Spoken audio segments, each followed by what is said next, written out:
Ma'asyiral hadirin, jamaah Jumat yang dimuliakan oleh Allah Subhanahu wa taala. Kata Al-Imam Al-Qurtubi dalam kitab At-Tazkirahnya, ketika hati kita keras seperti batu sehingga tidak lagi ada kenikmatan dalam melakukan ketaatan-ketaatan, berbuat amal-amal soleh di hadapan Allah tak ada lagi nikmat, itu pertanda hati kita mati, hati kita dalam keadaan sakit, hati kita dalam keadaan keras. Ada 4 perkara yang disebutkan oleh Al-Imam Qurtubi dalam kitabnya, yaitu kitab At-Tazkirah. Yang pertama, perkara yang akan melembutkan hati yang keras itu duduk di majlis ilmu, duduk di majlis taklim, di mana di situ juga kita bertemu dengan orang yang soleh yang menyampaikan ilmu kepada kita. Maka orang yang duduk dalam majlis ilmu, duduk dalam majlis taklim akan menghidupkan hati yang kering, menghidupkan hati yang mati, melembutkan hati yang keras. Banyak sekali manfaat, faidah-faidah, pahala-pahala yang akan diberikan oleh Allah untuk orang yang senang duduk dalam majlis ilmu. Allah berfirman, yarfa'illahu alladhina amanu minkum walladhina utul ilma darajat.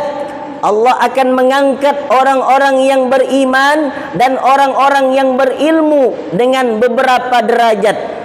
Kemudian Nabi menyebutkan dalam hadisnya, man kharaja fi talabil ilmi fahuwa fi sabilillahi hatta yarji'a. Orang yang keluar dari rumahnya untuk menuntut ilmu, belajar ilmu agama, maka seperti fi sabilillah hatta yarji'a, sampai dia pulang ke rumahnya. Itu baru pergi ke majlis ilmu, belum duduknya di majlis ilmu. Kata Nabi Muhammad sallallahu alaihi wasallam, man salaka tariqan yaltamisu fihi ilman sahalallahu lahu tariqan ilal jannah.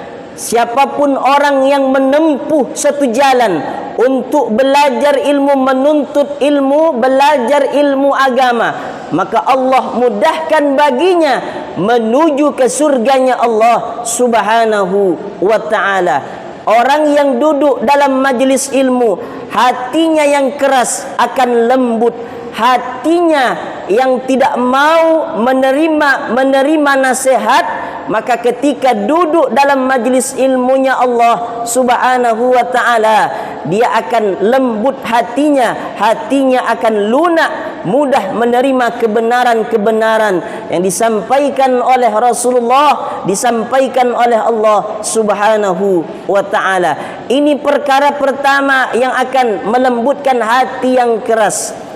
Yang kedua, kata Al-Imam Qurtubi dalam kitabnya At-Tazkirah, untuk melembutkan hati yang keras seperti batu, memperbanyak istighfar kepada Allah Subhanahu wa ta'ala. Ketika banyak dosa, melakukan perbuatan salah, maka kita jangan lupa untuk beristighfar, bertaubat kepada Allah. Nabi Muhammad sallallahu alaihi wasallam bersabda, at-taibu minadz-dzambi kaman la dzambalahu. Orang yang bertaubat itu seperti orang yang tak punya dosa. Bahkan orang yang bertaubat, orang yang suka beristighfar kepada Allah, Allah cinta betul dengan orang ini. Memperbanyak istighfar adalah cara yang paling efektif, cara yang paling terpuji di hadapan Allah Subhanahu wa ta'ala. Menyadari kita manusia bahwa bukan makhluk yang sempurna, bukan makhluk yang suci, tapi kita punya silap dan salah itu digempurlah dengan memperbanyak istighfar kepada Allah Subhanahu wa ta'ala. Ulama sufi mengatakan, la saghair ma'al istimrar wala kabair ma'al istighfar. tidak ada dosa kecil kalau tiap hari dosa itu selalu ditumpuk-tumpuk. Dosa mata dibiarkan tak istighfar, dosa hati dibiarkan tak istighfar, pikiran yang jelek dibiarkan tak beristighfar, kaki yang melangkah di tempat yang salah dibiarkan tak beristighfar, tangan mengambil yang haram dibiarkan tak beristighfar, maka akan menjadi dosa besar kalau tiap hari selalu ditumpuk-tumpuk. Dan tidak ada dosa besar kalau setiap hari selalu digempur dengan istighfar kepada Allah Subhanahu wa taala.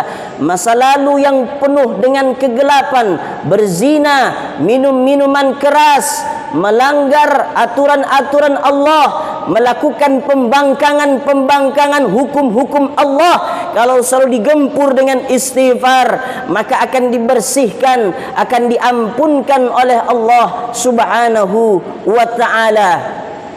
Itu yang dilakukan oleh manusia terbaik sejagat raya sealam semesta ini, yaitu Nabi Muhammad sallallahu alaihi wasallam. Apa kata beliau? Ayyuhan nas, tubu ilallah fa inni atubu fil yaumi mi'ata marrah. Wahai manusia, bertaubatlah kepada Allah, beristighfarlah, minta ampunlah kepada Allah, karena sesungguhnya aku beristighfar, minta ampun, bertaubat kepada Allah sehari semalam mi'ata marrah, 100 kali. Dalam riwayat lain sab'ina marrah, 70 kali. Manusia yang bersih dijanjikan surganya jelas oleh Allah. Sampai detik ini, hari ini, surga kita belum jelas. Apakah kita masuk dalam surga Allah atau masuk dalam neraka Allah? Maka memperbanyak kita istighfar kepada Allah. Kalau kita mandi ingin bersih, tentu kita akan menggunakan sabun, tapi hati tidak akan bersih kalau kita tidak memperbanyak istighfar kepada Allah Subhanahu wa ta'ala. Kalimatnya remeh, temeh, enteng, mudah diucapkan oleh mulut, tapi kalau kita tidak benar-benar untuk bertaubat kepada Allah, terasa berat dalam hati. Tentu saja hati kita masih dalam keadaan keras seperti batu. Kenapa? Karena kita tidak mau beristighfar, minta ampun kepada Allah Subhanahu wa ta'ala.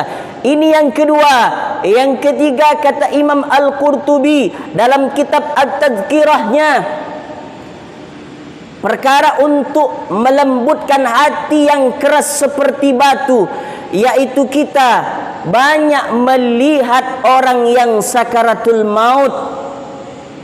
Banyak melihat orang yang sakaratul maut secara tak langsung. Ini adalah perkara yang efektif supaya kita cepat berubah menjadi manusia, berusaha menjadi hamba Allah yang baik, hamba Allah yang taat, kembali kepada Allah dari jalan yang salah, merubah kehidupan yang lebih baik di jalan yang benar, yang dibimbing oleh Allah Subhanahu wa ta'ala. Sakaratul maut itu berarti perkara di mana ruh keluar dari jasad manusia. Jasad itu akan berarti mata bisa berkedip, telinga bisa mendengar, tangan bisa mengayun, kaki bisa melangkah, karena di dalam jasad kita bersemayam ruh. Maka ruh itu akan keluar ketika tiba sakaratul maut, mengingatkan kita supaya kita tidak terlalu berlena-lena, bersenang-senang dengan dunia yang sesaat, yang banyak membuat kita lalai kepada Allah, membuat kita lupa akan amal soleh, bekal-bekal yang semestinya kita bawa dengan banyak, bahwa kita hidup di dunia ini seperti merantau. Kun fid dunya ka'annaka gharib. Jadilah engkau perantau di dunia ini. Bawalah bekal yang sebanyak-banyaknya. Banyak-banyaklah melihat orang sakaratul maut, yaitu ketika jasad, ruh berpisah dari jasad, maka kita takziah kepada saudara kita yang sudah meninggal, yang sudah dipanggil oleh Allah. Di situ kita dapat mengambil pelajaran bagaimana yang tadinya kita mandi sendiri, tapi saudara kita dimandikan oleh orang lain. Begitu juga esok hari kita akan dimandikan oleh saudara kita. Yang tadinya kita pakai baju sendiri, besok boleh jadi kita pakai baju putih tak berjahit, tak berkocek, yaitu kain kapan. Hari ini kita bisa solat Jumat di belakang imam, besok boleh jadi kita disolatkan di depan imam. Hari ini kita memakai kendaraan yang mewah, motor yang mewah, membuat hati nyaman, membuat hati merasa senang dengan kendaraan yang kita miliki. Besok boleh jadi kita akan memakai kendaraan keranda yang tidak lagi memakai ban, tapi bannya adalah manusia. Saat itu disunnahkan oleh Rasulullah, saat keranda itu dipikul, diusung, maka jangan ditutup dengan kain, sunnah hukumnya. Tapi andai ditutup boleh. Kenapa sunnah hukumnya saat dibuka? Karena saat itu mata kita melihat itulah kain kapan, itulah kain yang akan kita pakai di antaranya kita ke tempat pengistirahatan terakhir alam barzah. Dimasukkan kita ke liang lahat, dibuka tali kepalanya, dihadapkan wajah ke dinding-dinding liang lahat, liang kubur, menghadap ke arah kiblat. Jasad tak ada lagi guna, yang ganteng tak ada lagi guna, yang kaya tak ada lagi guna, yang punya kendaraan rumah mewah tak ada lagi guna. Tinggallah kita bersama amal soleh yang sudah kita perbuat di atas muka bumi Allah Subhanahu wa ta'ala. Cara yang efektif yang ketiga untuk melembutkan hati kita yang keras seperti batu, melihat kita orang yang sakaratul maut, ketika ruh itu akan berpisah dari jasad seseorang, dari jasad saudara kita yang akan dipanggil oleh Allah Subhanahu wa ta'ala. Perkara yang keempat yang akan melembutkan hati kita di hadapan Allah Subhanahu wa ta'ala, hati yang keras bisa menjadi lembut, yaitu memperbanyak kita untuk ziarah kubur. Dulu Rasulullah melarang untuk ziarah kubur. Kuntu nahaitukum an ziyaratul kubur fuzuruha, kata Rasulullah. Dulu saya melarang engkau untuk ziarah kubur, tapi sekarang kalian datanglah untuk ziarah kubur. Ziarah kubur itu sunnah hukumnya. Ziarah kubur itu mengingatkan kita supaya zuhud terhadap dunia, tidak berbangga-bangga dengan dunia, tapi mengingatkan kita kepada akhirat, mengingatkan kita kepada kematian, supaya kita tidak terlalu banyak untuk berbicara yang tidak baik, supaya kita tidak terlalu banyak melakukan perbuatan-perbuatan dosa, supaya kita tidak terlalu banyak terlampau dalam perbuatan yang tak diridhai oleh Allah Subhanahu wa ta'ala. Ziarah kubur bisa melembutkan hati kita di hadapan Allah Subhanahu wa ta'ala. Tentunya kita akan banyak mengingat mati. Manusia terbaik Rasulullah juga banyak mengingat mati. Andai ada istri kita tidak sanggup untuk pergi ziarah kubur, maka perempuan lebih baik di rumah saja. Kenapa demikian? Karena takut tidak kuat seorang perempuan melihat suaminya meninggal, takut dia niyahah, takut dia meraung-raung, tarik-tarik rambut, koyak-koyak baju, karena dia ditinggalkan oleh suami yang dicintainya. Maka ziarah kubur hukumnya sunnah, baik untuk kita lakukan, mengingatkan kita untuk lebih banyak mengingat mati, bahwa itulah rumah yang akan kita tinggalkan. Tidak mungkin kita tinggal selama-lamanya di rumah yang mewah, di atas kasur yang empuk. Saat kita ruh dicabut dari jasad, kita akan pergi sama-sama, rumahnya sama, dalamnya 2 meter, beralaskan tanah, kadang-kadang basah, kadang-kadang juga banjir. Terpaksa mayat itu diikatlah badannya dengan tali. Tali itu dikasihnya batu yang berat sehingga mayat itu bisa tenggelam karena batu yang berat tadi, karena begitu banyaknya air yang mengalir di kuburnya.